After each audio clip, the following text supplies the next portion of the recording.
Prediction ব্যাপারটা আমার খুবই প্রিয়। নট আউট নোমানের যারা দর্শক আছেন তারা সেটা জানেন। যে কোনো বড় টুর্নামেন্ট হলে বা বাংলাদেশ ক্রিকেটের বিভিন্ন দ্বিপাক্ষীয় সিরিজ হলে যে কোনো কিছু নিয়েই আমি আসলে প্রেডিকশন করতে পছন্দ করি। আপনাদের সঙ্গে সেটা মিলিয়ে নিতে পছন্দ করি। কখনো মেলে, কখনো মেলে না।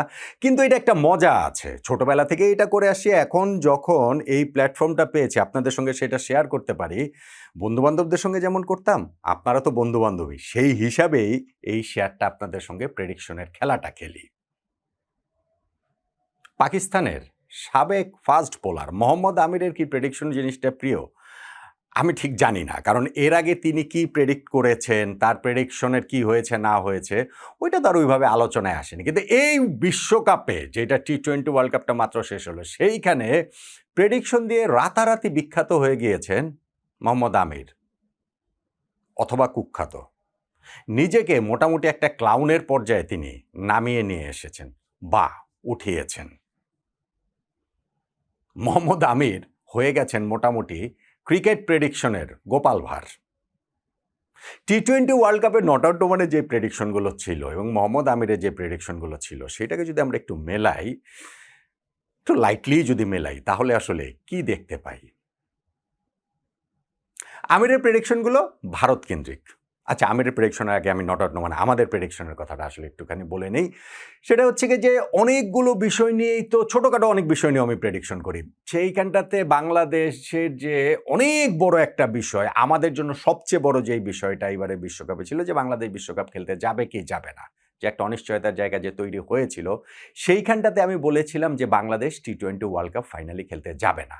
একবার না, দুইবার না, অসংখ্যবার অগণিত ভিডিওতে আমি এই কথাটা বলেছি। কেননা এটা একটা রাজনৈতিক সিদ্ধান্ত। এই সিদ্ধান্তের সঙ্গে আমাদের ক্রিকেটারদের সম্পর্ক নেই। ক্রিকেট বোর্ড কেবলমাত্র আজ্ঞাবহ এবং সাধারণ মানুষকে তারা বিভ্রান্ত করেছেন, আবেগের একটা ট্র্যাপ করেছেন, এর বাইরে অন্য কোনো কিছু না। এবং সত্যি সত্যি আমরা বিশ্বকাপ খেলতে যাইনি। সেটা যে আমাদের জন্য ট্র্যাপ ছিল, ওটা তো অনেক মানুষ এখন বুঝতে পারেন না? আমার ওইখানটাতে প্রেডিকশন ছিল যে পাকিস্তান যখন এই আলোচনার মধ্যে বলছিল বাংলাদেশের পক্ষে ভোট দিয়েছে, না বাংলাদেশ না গেলে তারাও নাকি খেলতে যাবে না টি-20 ওয়ার্ল্ড কাপ।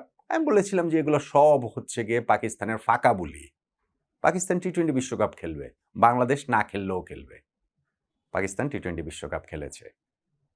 ধরেন নাম্বার 3, পাকিস্তান যখন বলল যে না আমরা টি-20 বিশ্বকাপ খেলবো, কিন্তু বাংলাদেশের পাশে থাকার জন্য আমরা ভারতের বিপক্ষে ম্যাচ খেলবো না। যেই দিন তারা এই সিদ্ধান্ত নিয়েছে সেই দিনই আমি ভিডিও করেছি পাকিস্তান ভারতের বিপক্ষে ম্যাচ খেলবে, অবশ্যই খেলবে, খেলবেই খেলবে।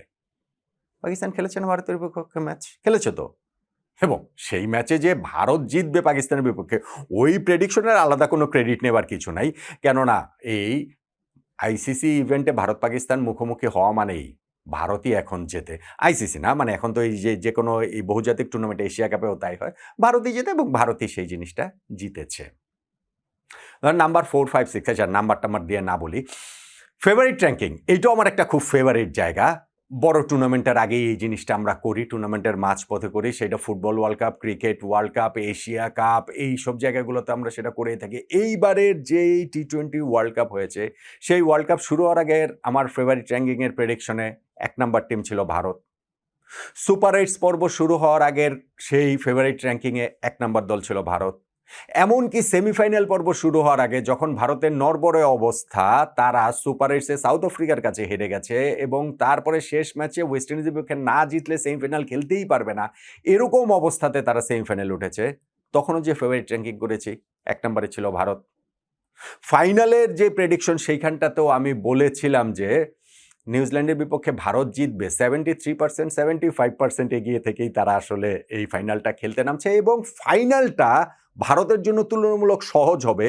কেননা তারা কঠিন ম্যাচগুলো খেলে এসেছে। মানে ওই ওয়েস্ট ইন্ডিজের বিপক্ষে ম্যাচের চেয়ে, ইংল্যান্ডের বিপক্ষে ম্যাচের চেয়ে, ইভেন জিম্বাবুয়ের বিপক্ষে ম্যাচের চেয়েও এই ম্যাচটা তাদের জন্য ফাইনালটা সহজ হবে। প্রতিপক্ষ নিউজিল্যান্ড। কেন এটা বলেছিলাম, ওই ব্যাখ্যা আলোচনাটা যেটা করেছি। ফাইনালটা ভারত সহজেই জিতেছে না।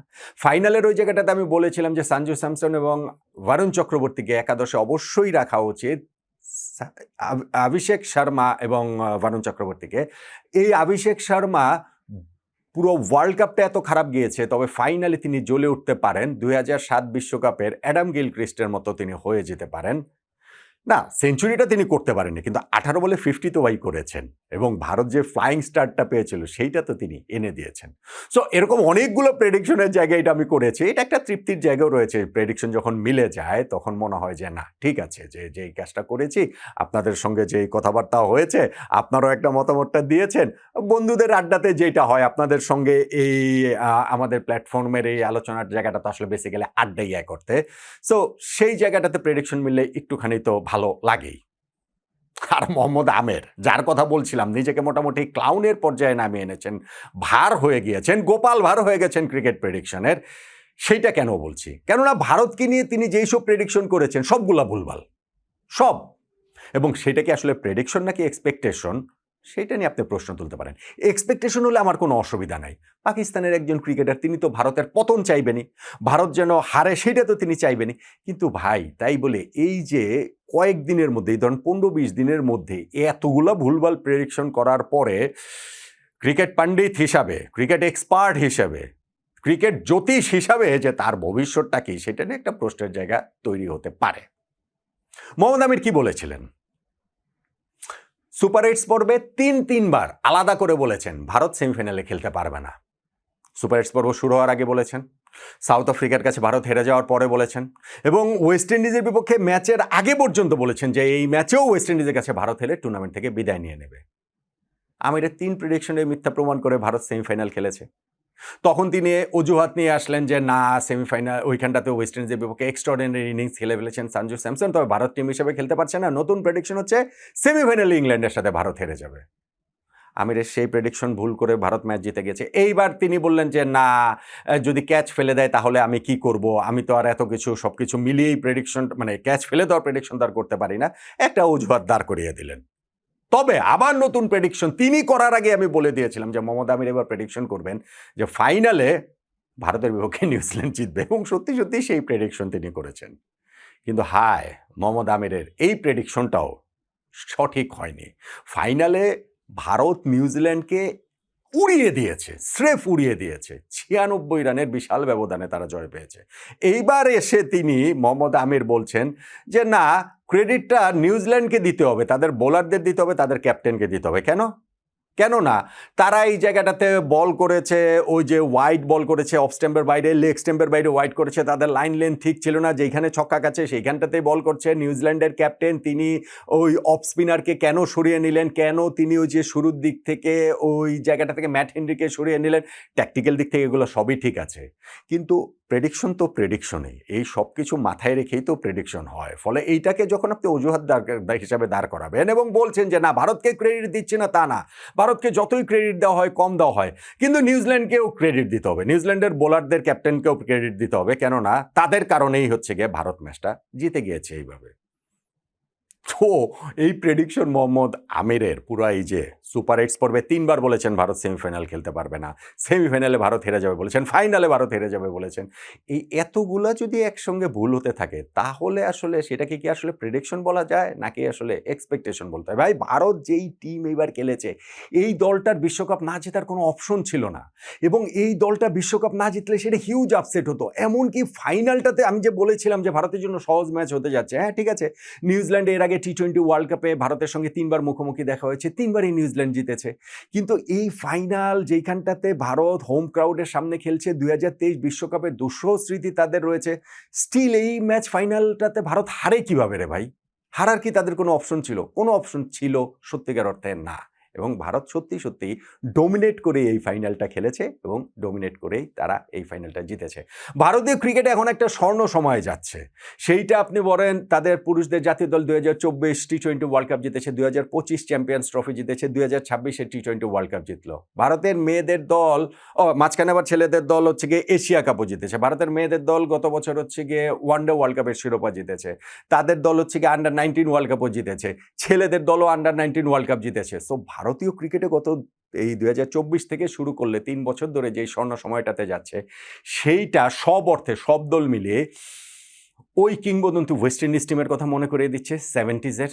সেই অস্ট্রেলিয়ার কথা মনে করে দিচ্ছে যে এই শতাব্দীর শুরুর দিকের বা গত শতাব্দীর শেষ থেকে। সো ঐরকম একটা ডমিনেটিং জায়গায় এখন ভারত রয়েছে। সেই ভারত টি-20 বিশ্বকাপের শিরোপা জিতবে এই প্রেডিকশনটা করাই যায়। কিন্তু আমি বলছি যে এই এগেইনস্ট অল অডস গিয়ে মানে সবসময় প্রতিটা মুহূর্তেই যে আমি এটাতে স্টিক করেছি যে না ঠিক আছে ভারতই জিতবে, ভারতই জিতবে, ভারতের শিরোপাটা আসলে টি-20 ওয়ার্ল্ড কাপে জিতবে। ফাইনালি তারা জিতেছে।